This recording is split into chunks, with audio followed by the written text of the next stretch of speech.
ॾे परॾे में वसंदड़ मुंहिंजे समूरनि सॼण साथियुनि खे पंहिंजे मेज़बान इलियास तरी पारां सिक भरियो सलाम क़बूल हुजे।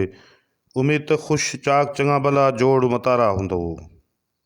दोस्तो, हाज़िर आहियूं तमामु सॼणनि जे आॾो पंहिंजे ख़ूबसूरत ऐं पसंदीदा प्रोग्राम पहर पुकारूं खे खणी।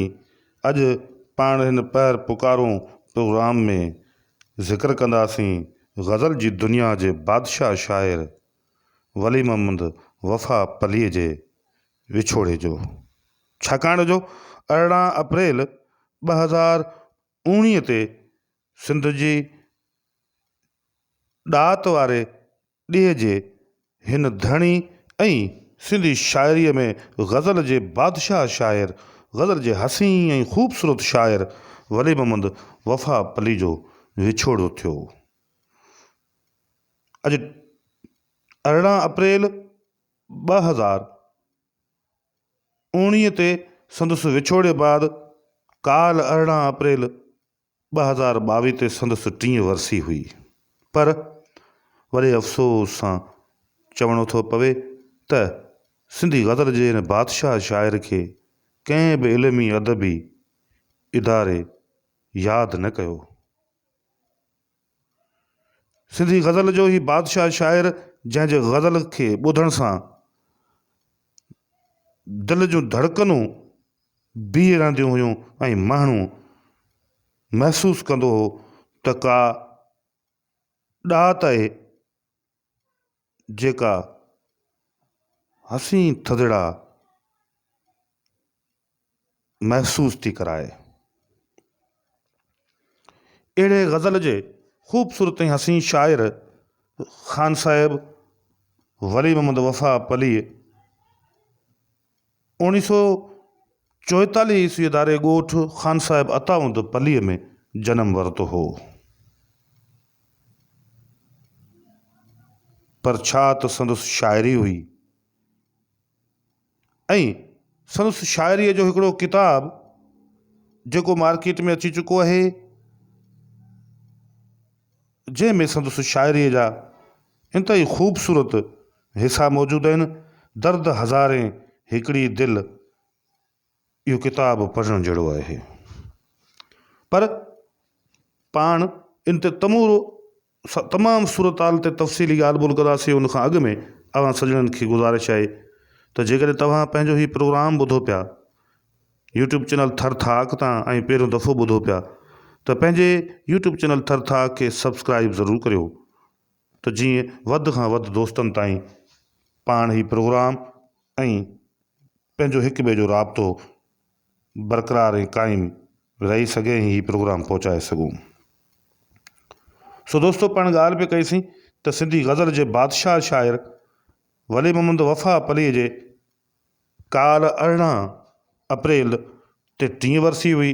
पर न रुॻो खेसि सिंध जे वॾे इल्मी अदबी इदारे सिंधी अदबी संगत यादि कोन कयो, पर हीअ जेके मेलाई अदीब आहिनि जेके हुकूमती फंड्स ते रुॻो नाच गाननि ऐं नचण कुॾण में पूरा आहिनि, से हिननि मेलनि मलाखड़नि ते त हज़ारे लखे रुपया लुटाइनि पिया।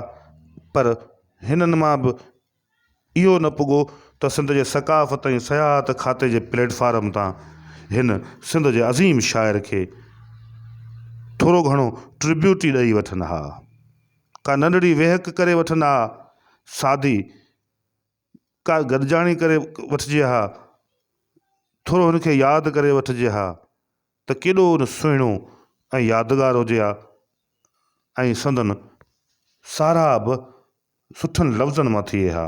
पर अफ़सोस ही सिंध जो सकाफ़त ऐं सयाहत खातो जंहिंजी हाणे सुञाणप ई मेलाई कल्चर खातो बणिजी वई आहे, तंहिं वली मोहम्मद वफ़ा खे इग्नोर करे छॾियो, विसारे के छॾियो। दोहरा न शब ग़म जे फसाने खे छॾे ॾे, ये मौत हरिया बहाने खे छॾे ॾे। तुंहिंजो मुश्ताक दीद सारे थो, आ विछोड़े जो मौत मारे थो। का तमन्ना का आरज़ू कोन्हे, ज़िंदगी ईअं बि को गुज़ारे थो। वफ़ा ॼाण अॻ में न हरगिज़, हुईसूं विछोड़े में वरियनि जी हर राति थींदी। कंदो चेट जो चंड चांडाण जॾहिं सॾण मूंखे घुरंदे सॾाए न सघंदे। तुंहिंजे दर जे क़रीब हो कोई, तुंहिंजो ई बदनसीब हो कोई। वक़्तु वारनि जा वार साहिबा पर दोस्तनि जो सलूक मारे थो। इहा शाइरी, इहे तशबियूं, इस्तारा, इन क़िस्म जी ख़ूबसूरत ऐं हसी ॿोली वली मोहम्मद वफ़ा पली त लिखी सघे थो। ॿिए कंहिंजी जुरत आहे जो हूअ सिंधी ग़ज़ल खे पंहिंजो हिकिड़ो लिबास ॾिए ऐं पंहिंजो हिकिड़ो असलूब ॾिए, पंहिंजो हिकिड़ो घाड़ेटो ॾिए, पंहिंजो हिकिड़ो उनजो मान ऐं मर्तबो ॾिए। तंहिंजे करे ई त वली मोहम्मद वफ़ा पली खे सिंधी ग़ज़ल जो बेताज बादशाह शाइर करार ॾिनो वियो आहे। आरज़ू अश्क बार केरु करे, दिलि रफ़ू बार बार केरु करे। आरज़ू अश्क बार केरु करे, दिलि रफ़ू बार बार केरु करे। हाण अचिणो त कोई बि कोन्हे, इंतज़ार बहार केरु करे। आए अखड़ियुनि वरी उथल खाधी, बंदि सैलाब यार केरु करे। बदनसीब अज़ले वफ़ा आहे, तंहिंखे पंहिंजो थी प्यार केरु करे। वफ़ा पली जेको हिन ॾेह जे अंदरि सिंधी ग़ज़ल जी सुञाणप आहे, सूंहुं आहे, सिंधी ग़ज़ल जो बादशाह आहे। सिंधी ॿोली तारीख़ी ऐं ही तमदनी तसलसल जेसि ताईं बरक़रार रहंदो, केर बि सिंधी ग़ज़ल जे हिन बादशाह शाइर खे इग्नोर न करे सघंदो। जेतोणीकि संदे सकाफ़त ऐं सियाहत खाते जहिड़े सरकारी खातनि जे कंहिं बि सर्टिफिकेट जी वफ़ा पलीअ खे ज़रूरत न आहे। वफ़ा उन्हनि सर्टिफिकेटनि खां वॾो शाइर आहे। तॾहिं त चयो हुअईं त काग़ज़ जा गुल, पथर जी दिलि, ख़ुशबू ऐं अहसास खां ख़ाली आहे।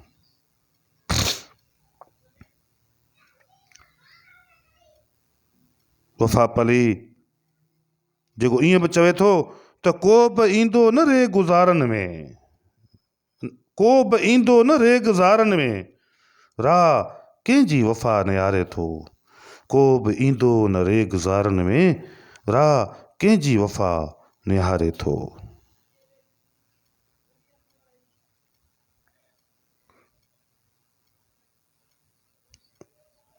अचो त पाण वफ़ा पली खे सारियूं यादि करियूं ऐं संदसि शाइरीअ मां लुत्फ़ अंदोज़ थियूं। वफ़ा पली तुंहिंजो मुश्ताक दीद सारे थो, आ विछोड़े जो मौत मारे थो।